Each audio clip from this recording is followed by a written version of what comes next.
Picture a map. Doesn't matter which one. Could be from Google, could be from a 6th grade textbook with outdated borders nobody respects anymore. Could be from a Pentagon briefing room that smells like burnt coffee and existential dread. Zoom in on the Middle East. Now hold that image. Because what you're looking at right now is a region that has been a tinderbox for decades. And in the past few years, someone has been flicking a lighter next to it, over and over and over again. Today, we are talking about the slow-motion collision course between the United States and Israel on one side and the Islamic Republic of Iran on the other. A conflict that has been building since 1979, that has already killed thousands in proxy wars most people couldn't find on a map, and that now sits on the knife's edge of becoming something far larger, far deadlier, and far more destabilizing than anything the modern world has seen.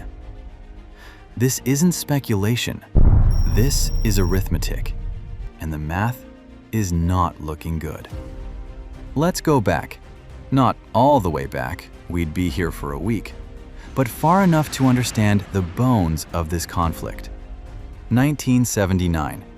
Iran's Islamic Revolution topples the Shah, a US-backed monarch who was, depending on who you ask, either a modernizing force or an American puppet who ran a brutal secret police.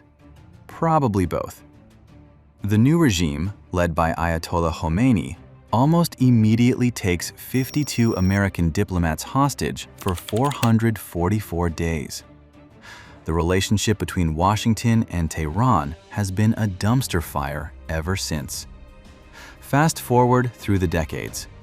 The US backs Saddam Hussein's Iraq during its bloody war against Iran in the 1980s. Iran funds and arms militant groups across the region: Hezbollah in Lebanon, Hamas in Gaza, the Houthis in Yemen, and various Shia militias in Iraq and Syria. The US and Israel watch this network expand and call it what it is: a deliberate Iranian strategy to project power without ever showing up directly on the battlefield. Iran calls this their axis of resistance. Their enemies call it something less poetic. We'll leave that to your imagination. For decades, Iran has pursued one goal above all others: nuclear capability. Not necessarily a bomb, though many analysts believe that is the endgame, but the enrichment capacity to build one quickly if they need to. A breakout capability, in the language of arms control experts who are paid to sound calm while quietly panicking. Multiple rounds of sanctions, an agreement in 2015, the JCPOA, where Iran agreed to limit its enrichment in exchange for sanctions relief. Then, in 2018, the Trump administration unilaterally withdrew from that deal, calling it the worst deal ever made. Iran, unsurprisingly, responded by enriching uranium faster than ever before. As of today, Iran has enriched uranium to levels just below weapons grade.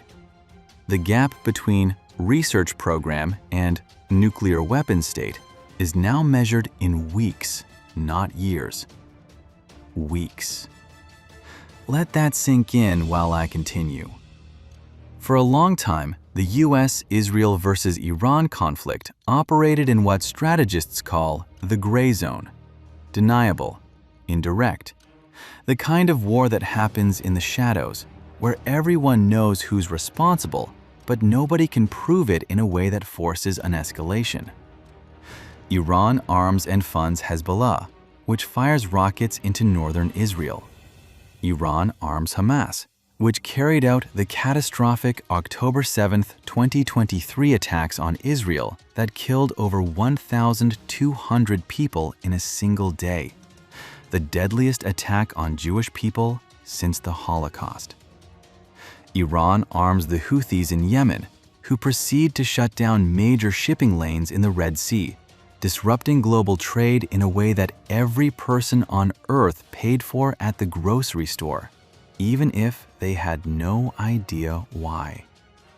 Israel assassinates Iranian nuclear scientists. The US kills Iranian General Qasem Soleimani, the architect of Iran's entire proxy network, in a drone strike at Baghdad airport in January 2020. Iran fires ballistic missiles at US bases in Iraq in retaliation. And then, something happened that the gray zone framework was never designed to handle. In April 2024, Iran launched a direct, overt attack on Israeli territory. Over 300 drones and missiles fired from Iranian soil. It was the first direct Iranian military strike on Israel in history. Israel's air defenses, backed by the US, Jordan, and Saudi Arabia, intercepted the vast majority of them. Israel then responded with a limited strike inside Iran. The gray zone had a bad day. Both sides chose, in that moment, to step back from full escalation. But you don't unring that bell. The precedent was set. Iran and Israel had now attacked each other directly. The next time one side decides not to show restraint, and in this region, restraint has a notoriously short shelf life, the escalation ladder doesn't have many rungs left before it runs out. Here is the single most important variable in this entire equation. Iran is, by all serious estimates, dangerously close to nuclear weapons capability. The International Atomic Energy Agency, a group not known for dramatic overstatements, has described Iran's enrichment activity using words that are as close to alarm bells as bureaucrats allow themselves to get. Israel has long said, publicly and repeatedly, that a nuclear-armed Iran is an existential threat it cannot and will not tolerate. This isn't political rhetoric. Israel's strategic doctrine, born from the Holocaust, born from the experience of being a small country surrounded by hostile neighbors, holds that an adversary who calls for your destruction and builds a nuclear weapon is not a deterrence problem. It is an annihilation problem. The United States has said, at various points and under various administrations, that it will not allow Iran to acquire nuclear weapons. That is a statement of policy. Whether it is a genuine commitment or diplomatic posturing is the trillion-dollar question, and possibly the question that determines whether the next decade sees a regional war or a global one. Because here is what military planners in Tel Aviv and Washington have wargamed over and over again. If Iran reaches nuclear capability before it is stopped, the entire logic of military intervention changes. You cannot bomb a nuclear-armed state the way you can bomb a conventional one. The deterrence calculus becomes infinitely more complex. Every U.S. ally in the Gulf, Saudi Arabia, the UAE, Jordan, immediately begins considering their own nuclear options.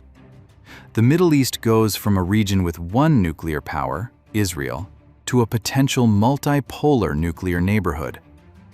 Proliferation experts call this a cascade scenario. Everyone else calls it a nightmare. Before we go any further, and trust me, we are only halfway through the rabbit hole, if you're finding this valuable, please subscribe to Grainy Footage. Hit that button, turn on notifications.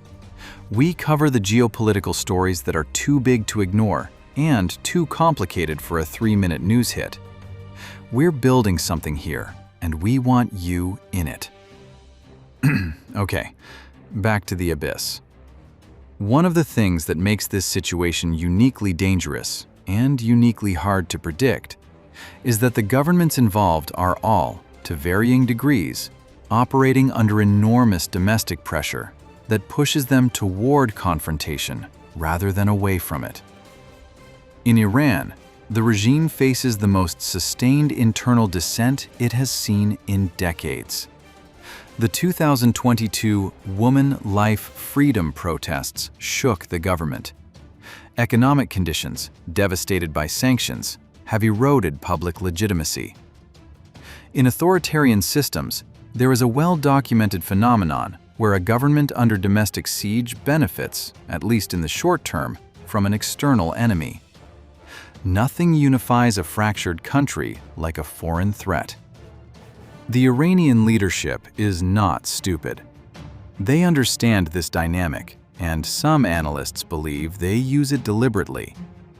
In Israel, the government that prosecuted the war in Gaza has faced enormous international criticism, mass protests, and a hostage crisis that has divided Israeli society profoundly.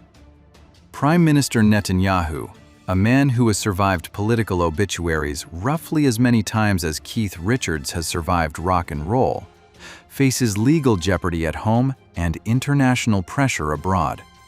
His coalition government depends on hardline elements who favor military escalation. This is not a recipe for restraint. In the United States, the politics of the Middle East have become increasingly polarized.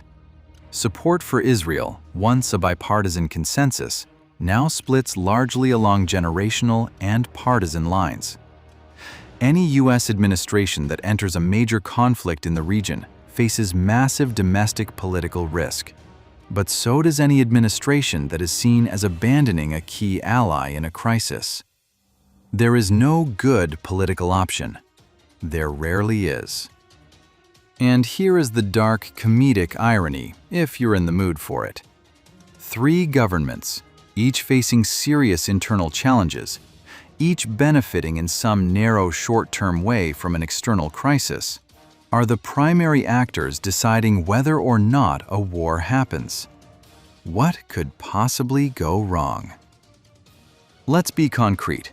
Because the word war gets used so loosely that people sometimes lose track of what it means on the ground, in the air, and in the straits. A conflict between Israel, the United States, and Iran would not look like Iraq in 2003. Iran is not Iraq. It has a population of 88 million people. It has a sophisticated military with ballistic missiles that can reach every major U.S. base in the region and every major Israeli city. It has a well-developed doctrine of asymmetric warfare refined over 40 years. And it has, through its proxy network, the ability to open multiple simultaneous fronts. Think about what that network looks like when fully activated. Hezbollah in Lebanon has an estimated 150,000 rockets and missiles, more than most NATO countries. A full Hezbollah war would put every city in Israel under threat. It would almost certainly draw Israeli ground forces into Lebanon. Israel's civilian population would face a scale of rocket fire it has never experienced. The Houthis in Yemen would intensify attacks on Red Sea shipping and potentially target Gulf oil infrastructure. The global economy, already fragile, would absorb another shock. Iranian-aligned militias in Iraq would target U.S. forces. The U.S. has approximately 2,500 troops in Iraq and around 900 in Syria. These are not large combat forces. They are, in a worst-case scenario, vulnerable.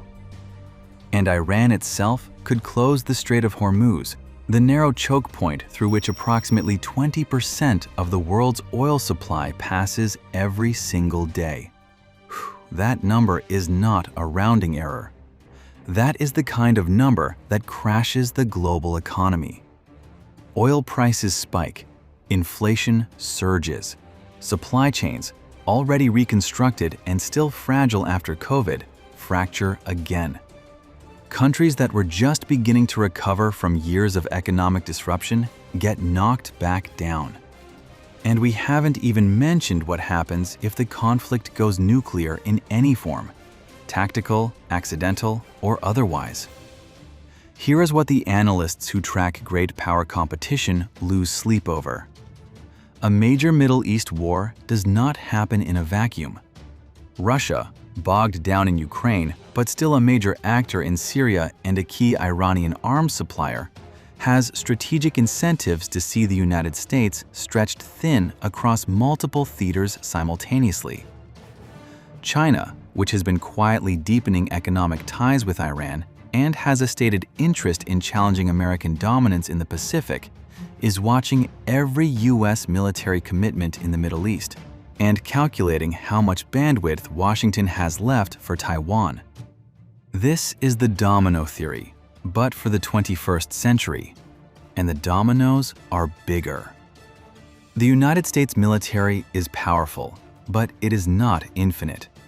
Aircraft carriers, air defense batteries, logistics chains, these are finite resources. Every asset deployed to the Persian Gulf is an asset not in the Pacific. Every dollar spent on Middle East operations is a dollar not modernizing the force structure that would be needed to deter China. American adversaries understand this. They have read the same strategic documents. They know that a crisis in one theater creates opportunities in another. If the U.S. is drawn into a major conflict with Iran, the question of Taiwan, already the most dangerous geopolitical flashpoint in the world alongside this one, becomes dramatically more unstable. European allies, already under strain from supporting Ukraine while managing their own energy dependence and economic pressures, would face another test of their capacity and political will. NATO is a powerful alliance on paper. Sustaining political consensus across 32 member states while 2 or 3 major crises run simultaneously is a different test entirely. And then there is the humanitarian dimension, the one that gets the least coverage and deserves the most. Wars in the Middle East produce refugees. The 2015 Syrian refugee crisis sent over 1 million people into Europe and fundamentally altered the politics of multiple countries, helping fuel the rise of nationalist and far-right parties that remain powerful today. A broader regional war involving Iran would produce displacement on a scale that dwarfs Syria. The political consequences in Europe alone would be profound. This is the part of the video where, in a just and rational world, we would pivot to a hopeful note. Here is the diplomatic off-ramp. Here is the courageous statesman who steps forward. Here is the negotiated solution that allows all parties to declare some form of victory and go home. The honest answer is, there might be. Diplomacy is never truly dead until the bombs start falling, and sometimes not even then. Iran has shown, historically, a willingness to negotiate when the economic pressure is severe enough and when there is something real on the table. The 2015 nuclear deal, whatever its flaws, was proof that a framework is possible. Rebuilding something like it, more durable, more comprehensive, including Iran's missile program and regional behavior, is theoretically achievable. But the conditions for that negotiation currently do not exist. The trust deficit between Washington and Tehran is cavernous. Israel, which was never a party to the original deal and never accepted its terms, has significant influence over U.S. policy and has made clear it would view any agreement that leaves Iran with enrichment capability as unacceptable. Iran's hardliners, who have strengthened their grip on power in recent years, have little domestic incentive to compromise. The window for a diplomatic resolution may still be open, but it is closing. And it is being closed not by one villain, but by a dozen interlocking decisions made by governments who each believe they are acting rationally in their own interest, which is, historically, exactly how wars that nobody truly wanted end up happening anyway. Rational actors, rational decisions, catastrophic outcome. Historians will write entire books about this someday. Let's hope the historians make it there. So, here we are. The United States and Israel on one side, bound by one of the most durable strategic relationships in modern history. Imperfect, sometimes contentious, but fundamentally intact.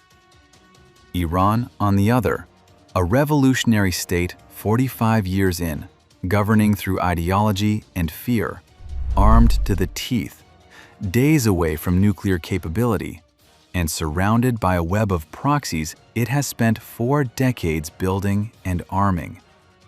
Between them, the Strait of Hormuz, the world's oil supply, 2,500 U.S. troops in exposed positions, 150,000 Hezbollah rockets, and a global economy that cannot absorb another major shock without consequences that ripple to every country on Earth.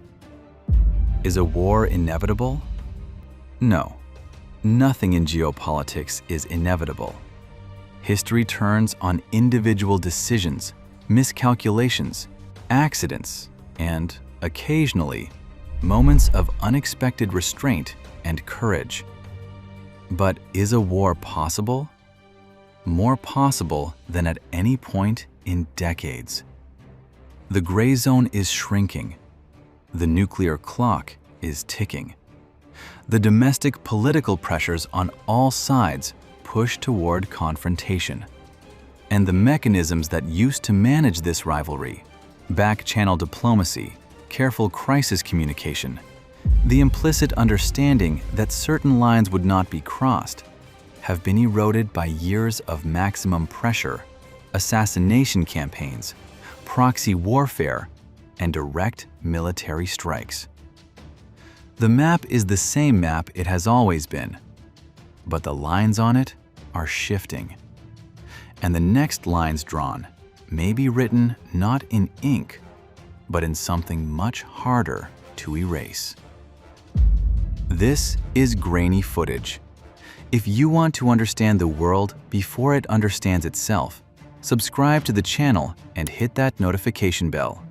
We'll be here, covering the stories that matter, the conflicts that shape the century, and the moments when history decides it's done being patient.